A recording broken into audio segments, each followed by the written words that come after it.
Y ahora cuando entramos a nuestro pasaje, he dividido el sermón de hoy en 2 puntos. El primer punto, para que lo podamos meditar mientras que lo estamos leyendo, es: el pueblo enemigo no puede disfrutar de la presencia de Dios. Vamos a leer ahora, 1 Samuel 5. Cuando los filisteos capturaron el arca de Dios, la llevaron desde Eben-ezer a Asdod. Y tomaron los filisteos el arca de Dios y la metieron en casa de Dagón y la pusieron junto a Dagón. Y cuando al siguiente día los de Asdod se levantaron de mañana, he aquí Dagón postrado en tierra delante del arca de Jehová. Y tomaron a Dagón y lo volvieron a poner en su lugar. Y volviéndose a levantar de mañana al día siguiente, he aquí que Dagón había caído postrado en tierra delante del arca de Jehová, y la cabeza de Dagón y las 2 palmas de sus manos estaban cortadas sobre el umbral, habiéndole quedado a Dagón el tronco solamente. Por esta causa, los sacerdotes de Dagón y todos los que entran en el templo de Dagón no pisan el umbral de Dagón en Asdod hasta hoy. Y se agravó la mano de Jehová sobre los de Asdod, y los destruyó y los hirió con tumores en Asdod y en todo su territorio. Y viendo esto los de Asdod dijeron: no quede con nosotros el arca del Dios de Israel, porque su mano es dura sobre nosotros y sobre nuestro Dios Dagón. Convocaron pues a todos los príncipes de los filisteos y les dijeron: ¿qué haremos con el arca del Dios de Israel? Ellos respondieron: pásese el arca del Dios de Israel a Gat. Y pasaron allá el arca del Dios de Israel. Y aconteció que cuando la habían pasado, la mano de Jehová estuvo contra la ciudad con gran quebrantamiento, y afligió a los hombres de aquella ciudad, desde el chico hasta el grande, y se llenaron de tumores. Entonces enviaron el arca de Dios a Ecrón, y cuando el arca de Dios vino a Ecrón, los ecronitas dieron voces diciendo: han pasado a nosotros el arca del Dios de Israel para matarnos a nosotros y a nuestro pueblo. Y enviaron y reunieron a todos los príncipes de los filisteos diciendo: enviad el arca del Dios de Israel y vuélvase a su lugar y no nos mate a nosotros ni a nuestro pueblo, porque había consternación de muerte en toda la ciudad, y la mano de Dios se había agravado allí, y los que no morían eran heridos de tumores, y el clamor de la ciudad subía al cielo. Si os habéis fijado, el arca de Dios ha sido traspasada de ciudad en ciudad al pueblo enemigo. De hecho, concretamente empieza de forma irónica al principio del pasaje, diciendo y mencionando una ciudad del pueblo de Israel. ¿Cuál era? Eben-ezer. ¿Sabéis qué significa Eben-ezer? Hasta aquí nos ayudó el Señor. Pues literalmente, de forma bastante irónica, hasta aquí les ayudó el Señor. El arca fue robada y fue llevada desde allí, Eben-ezer. Y el arca fue llevada a una primera ciudad llamada Asdod. Y fue a parar a un templo de un dios pagano llamado Dagón. Y esto lo hacían los filisteos para burlarse de los dioses de los enemigos que conquistaban. Siempre era una costumbre. Tú conquistabas a un pueblo y metías a su dios en el templo del tuyo. ¿Para qué? Para que tú sepas que tu dios es más grande que el dios de tu pueblo enemigo. Entonces los filisteos, de forma bastante grotesca y singular y graciosa, hacían esto. Pero al día siguiente de levantarse, se fueron a dormir súper contentos, habían vencido, tenían el arca del Dios de Israel y habían vencido en su batalla. Pero al día siguiente de levantarse, pues como es normal, fueron al templo de Dagón. ¿Y qué se encontraron? A su Dios postrado en el suelo delante del arca. ¡Hombre, Dagón! No, esto no puede ser. Lo pusieron, esto habrá sido un error, habrá sido un niño que habrá venido aquí a hacer el gamberro, seguramente estará muerto ese niño porque ha tocado a Dagón, vamos a ponerlo de nuevo en su lugar. ¿Qué pasa al día siguiente? Dagón postrado en el suelo, y en esta ocasión sin cabeza y sin brazos, delante del arca de Jehová. Pero no solamente pasó eso, sino que en el versículo 6 dice que la mano de Dios hirió y destruyó gravemente a los habitantes de esa ciudad. Tan trágico fue los tumores y las enfermedades que estaban recibiendo de parte del arca de Dios, que dijeron: ¿qué hacemos con este arca? Llevadla a otro lugar. la pasan en otra ciudad, Gat. ¿Y el resultado cuál fue en Gat? ¿Fue diferente? Ahí fue todo bien, de color de rosas. No. Destrucción, dice, desde el más pequeño hasta el más grande. Nadie se libraría del sufrimiento que causaba otra vez el arca, la presencia de Dios, por lo que deciden volverla a mover a otra ciudad que se llamaba Ecrón. Y ahora cuando los ecronitas ven, dicen, no, ¿qué estáis haciendo? Ha destruido 2 ciudades, ¿qué queréis? ¿Que destruya también la nuestra? Ya estaban viendo el poder de Dios en acción. El arca no estaba donde debía estar, el arca era de Israel y estaba en un lugar que no correspondía. Por lo tanto, no había posibilidad de escapar. Piden que se devuelva el arca, pero el arca llega y la mano de Dios, vemos al final del capítulo, que destruye también y hiere a los ecronitas. Y aquí acaba el pasaje. No sé si habéis fijado, pero hay algo que se repite constantemente en las 3 ciudades. Cualquier ciudad en la que Dios pasa, hay destrucción. Incluso un Dios pagano. Y yo creo que esto nos está llevando a un punto cumbre, ¿no? En este pasaje, a una idea, que es que Dios no tiene rival. Dios no puede ser tratado de cualquier forma. No hay Dios, con D minúscula, que pueda compararse con el único Dios verdadero. Es como cuando un padre quiere hacer un pulso con su hijo de 3 años. En el momento en el que el padre quiera, el pulso lo va a ganar. No hay rival, no hay color. Él es más grande que cualquier nación, más grande que cualquier Dios. Pero no solamente esto, sino que algo que creo que está mostrando este pasaje es que la presencia de Dios no siempre será agradable.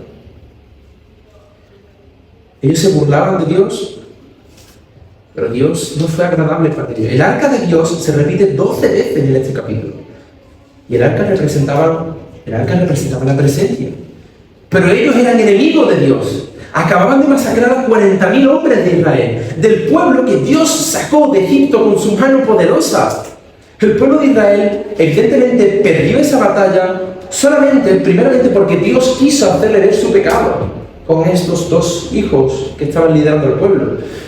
Pero eso no hacía que los filisteos, los enemigos, tuvieran derecho de tener el arca en su lugar. Que yo me enfade con mi hijo no significa que pueda venir otro y hacer daño a mi hijo. Eso no funciona así.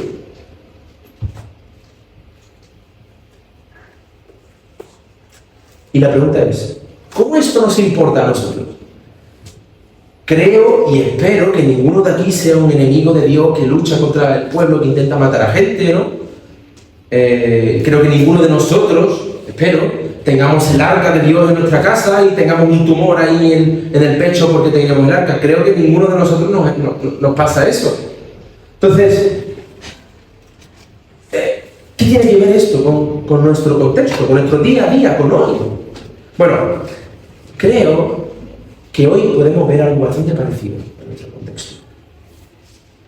Hoy vemos que tenemos un pueblo enemigo de Dios. Hay miles de millones de personas en el mundo que se burlan, que se ríen de Dios, que prefieren sus ídolos y sus dioses. Y Dios no puede ser burlado. Dios es más grande que todo lo que existe. Así que si hay alguien aquí, que está aquí y no ama al Señor,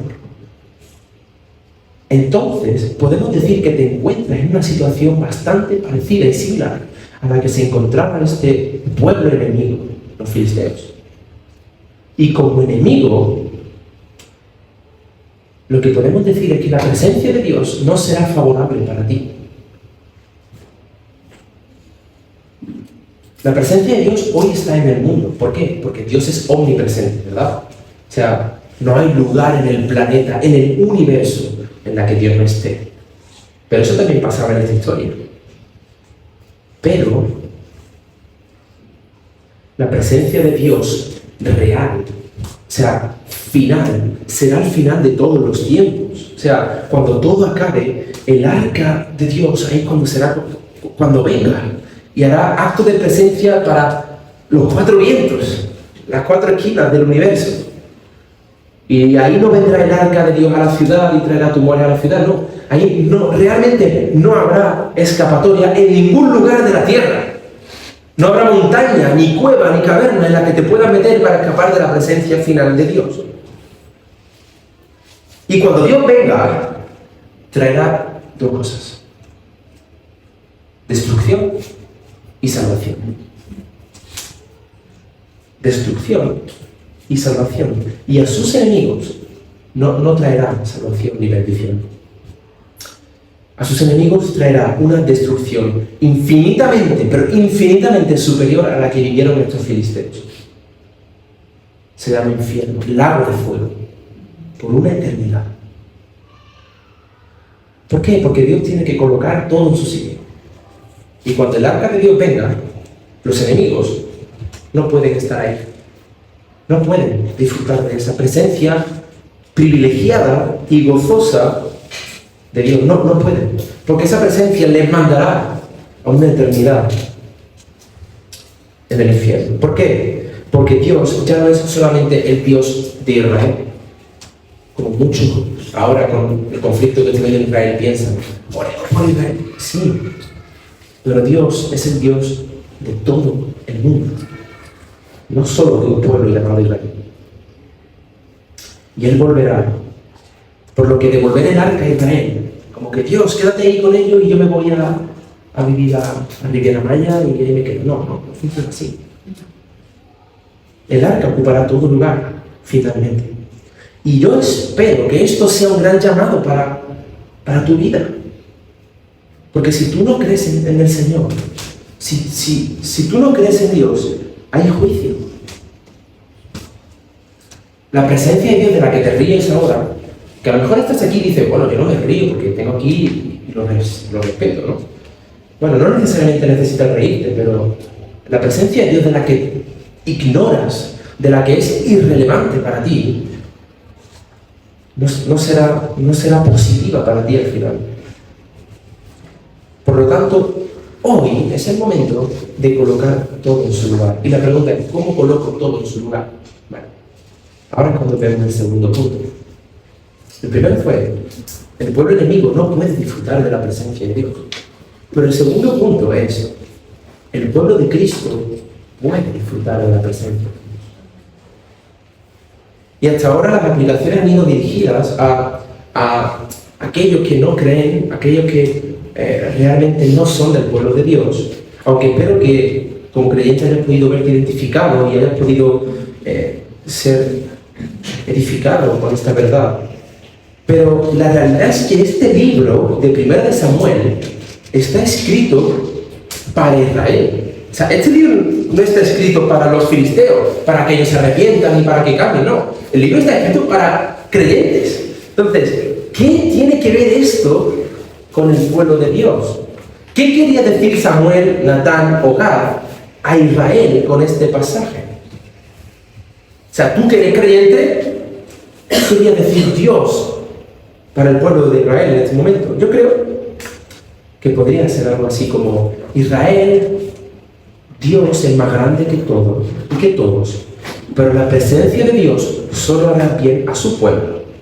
Y en Israel, en aquel tiempo, solamente podía hacer bien la presencia de su pueblo si su pueblo era fiel. Ese pacto de obras, ese pacto que se cumplía en el Sinaí. Esto era una exhortación al pueblo. Este pasaje era para que el pueblo lo leyera y dijera: cuidado si yo me encuentro en este lugar. Cuidado de cómo estoy yo realmente. Cuidado, exhorta, piensa. Porque el pueblo de Dios hará bendición a su pueblo si su pueblo es fiel.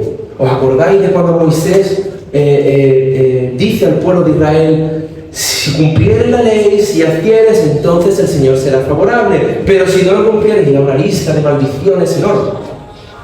Entonces esa es la pregunta que ahora el pueblo de Israel se hace: pero ¿quién es fiel al completo? ¿Quién puede cumplir ese pacto de obras dado en el Sinaí, esa ley? ¿Quién la puede cumplir de forma perfecta para poder recibir el favor de Dios por la eternidad?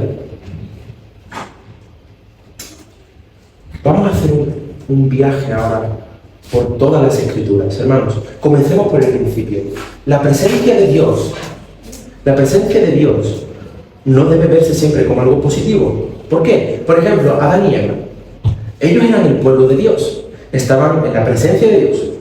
Pero ¿qué pasó en el momento en el que pecan? Que la presencia de Dios se vuelve peligrosa. Se esconden. Tenían miedo. Miedo. ¿Por qué? Porque entró el pecado. Génesis 3:8. Ya la presencia de Dios no era un lugar seguro. El pecado lo había trastornado todo. Para el pueblo de Israel, la presencia de Dios podía ser buena.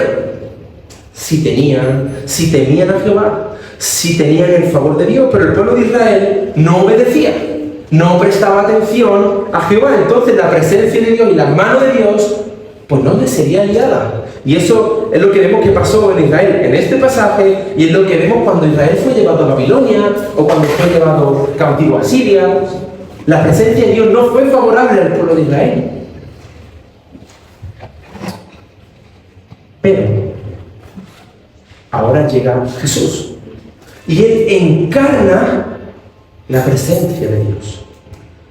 Y la presencia de Cristo, dicen las Escrituras, que traerá destrucción a sus enemigos.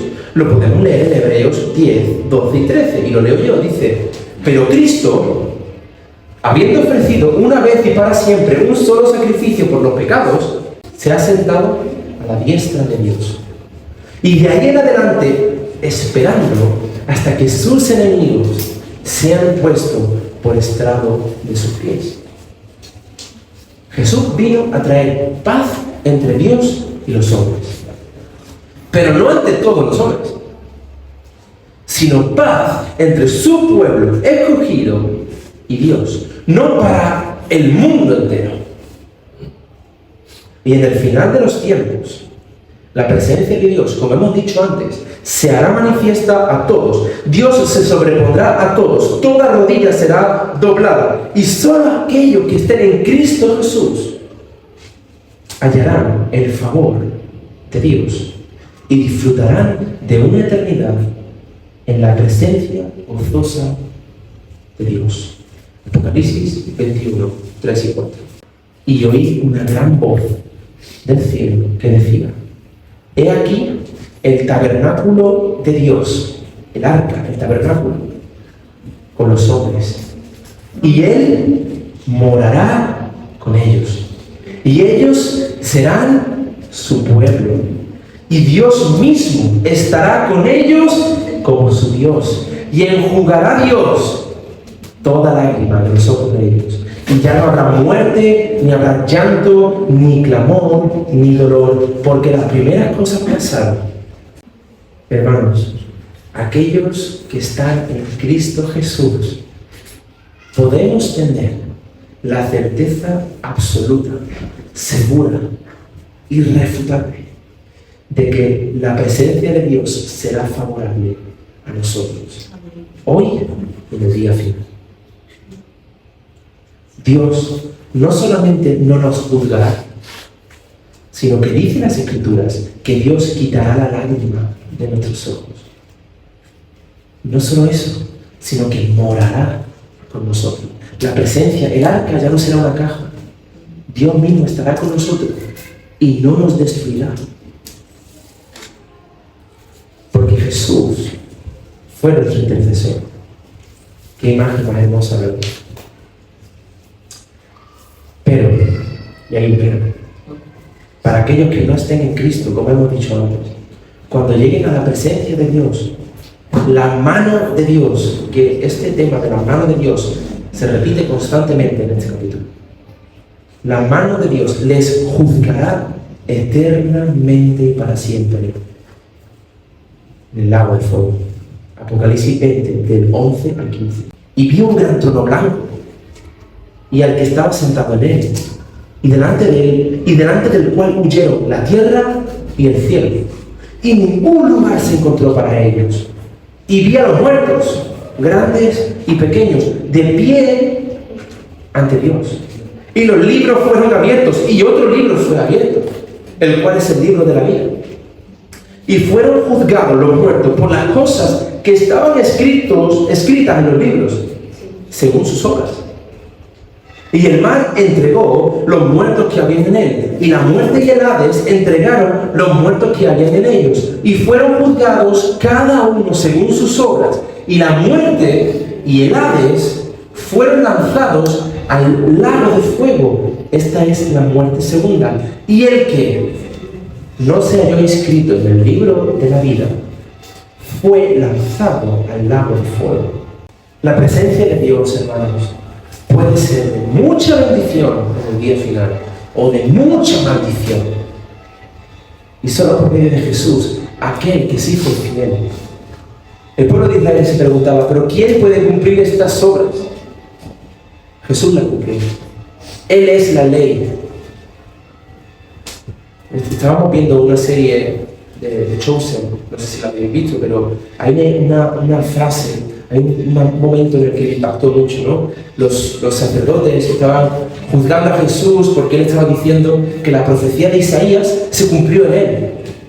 Los sacerdotes, ¿pero tú quién eres? ¿Acaso te atreves a desobedecer la ley de Moisés? Y Jesús le responde, yo soy la ley de Moisés. Él sí cumplió perfectamente todo lo que ni tú, ni yo, ni el pueblo de Israel pudimos cumplir. Y ese Jesús no vino a traer paz solamente a Israel. Él vino a traer paz a todas las naciones que declararan que Jesús murió por ellos. Él cumplió la promesa de Abraham de alcanzar a todas las naciones. Jesús vino a traer paz entre la ira de Dios, entre Dios y sus enemigos, que por cierto, dicen las Escrituras que nosotros éramos sus enemigos, ¿verdad o no? Y Dios mandó a su Hijo para interponerse en medio. Mandó a Jesús para que la ira de Dios, que debía caer sobre todos los que estamos en esta sala, cayera sobre su Hijo. La mano de Dios, esa mano que a los filisteos le causó tanto daño, trayendo tumores, muerte, enfermedad, esa mano que puede crear el mundo y puede destruirlo, esa mano cayó con toda su furia sobre su Hijo Jesús. No podemos dejar de hablar de este evangelio, hermanos. La mano de Dios cayó sobre Jesús. ¿Produce algo eso en ti? ¿Algo aquí cambia cuando escuchas estas palabras? ¿O es como, sí, yo eso lo he escuchado desde hace mucho tiempo? Eso no es para mí, eso es para mi amigo que le he invitado ahora. ¿Produce algo eso en ti? Eso debía producir algo en los israelitas. Saber de que Dios juzgaría a los enemigos y de que Dios estaría con ellos. Ellos tenían la esperanza de ver a Jesús hacia adelante. Nosotros tenemos la esperanza de ver a Jesús hacia atrás y de verlo hacia adelante. ¿Te emociona pensar en eso? ¿Produce algo en ti? Hermano, Dios es infinito. Y Él no nos necesita para destruir a su pueblo enemigo. Los israelitas tenían el arca. Ellos pensaban que tener el arca significaba que Dios estaría con ellos y que si el arca estaba fuera, pues era como este trozo de madera. Dios no necesita a su pueblo para llevar a cabo sus planes. Dios es increíblemente soberano y esto es otra verdad en la que debes prestar mucha atención. Recuerda esto, Dios no te necesita para llevar a cabo sus planes. Dios quiere usarnos para llevar a cabo sus planes, pero no nos necesita. Sobre todo para llevar a cabo sus planes eternos. ¿Nos usa? Sí. ¿Nos necesita? No. Pero nos usa por su gracia. Pero recuerda esto porque cuando tú dudes, cuando tú empieces a pensar en tu mente, bueno, es que la ira de Dios va a caer sobre mi amigo, porque va a ir al infierno, porque... Dios no te necesita para convertir a alguien. No eres el Espíritu Santo. Deja que Él sea el Espíritu Santo. Y tú encárgate de ser tú. y de cumplir lo que Dios tiene para ti. Y esto te ayudará a descansar, sabiendo de que Dios no necesitó a Israel para acribillar y juzgar a los filisteos, no necesitaba a nadie. Así que ora de esta manera, dejando que Dios actúe soberanamente a favor de tu petición y de que Dios actúe soberanamente ejecutando sus planes eternos en este mundo. Este conflicto entre Israel y Palestina tenía que pasar en el año 2023. Estaba ya escrito en la eternidad de Dios, así que oremos para que Dios ejecute sus planes en medio de lo que está pasando. Y vamos terminando haciendo las últimas aplicaciones y preguntas que requieren que prestemos toda nuestra atención sobre este pasaje, porque este pasaje, claro, ¿qué me llevo yo para la semana? O sea, ¿en qué medito cuando llegue esta tarde a casa o mañana en el trabajo o en el colegio? ¿En qué medito? ¿En qué el Señor está diciendo en este pasaje? Porque a veces nos cuesta mucho aplicar los pasajes así más narrativos. Quiero hacerte una primera pregunta, que es: ¿conoces a Dios? Ese Dios que tiene una mano poderosa para bendecir y para destruir. ¿Tú lo conoces? ¿O sigues viéndole a Él como si fuera un juguete? Un oso de peluche, un abuelo que reparte caramelos y abrazos. ¿Conoces realmente quién es Dios?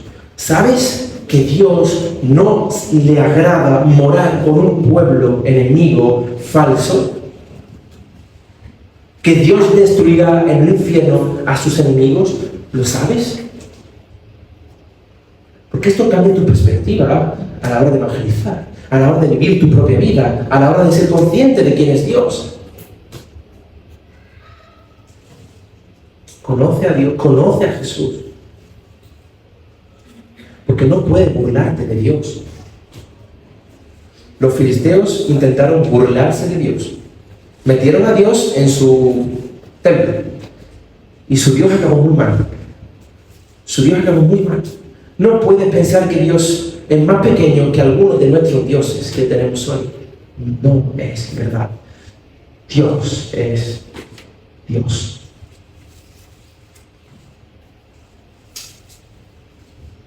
Y hermanos, dice las Escrituras que nosotros somos enemigos de Dios, ¿verdad? Y que Jesús fue golpeado por la mano de Dios para hacernos sus amigos. El Evangelio debe llevarnos a pensar en esta semana. Este Evangelio debería llevar a pensarnos, a reflexionar sobre nuestra actitud. Porque la presencia de Dios hoy, ¿dónde está? En el Espíritu Santo.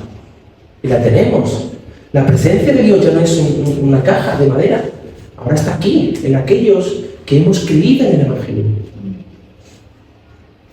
Pero nos puede pasar lo mismo que le pasó al pueblo de Israel en el capítulo anterior. Podemos dejar de sentirla. ¿La presencia de Dios estaba en ese arca? Bueno, sí. Pero ellos no vieron la presencia de Dios obrar a su favor. Dios hizo caso omiso. ¿Por qué? Porque estaban siendo realmente impíos el pueblo de Israel. Estaban siendo realmente malos. Y Dios no le agrada. Por ello, hermanos, no solo tengamos el Espíritu Santo y celebremos, tenemos el arca de Dios, tenemos el Espíritu Santo, bien, gloria a Dios, aleluya.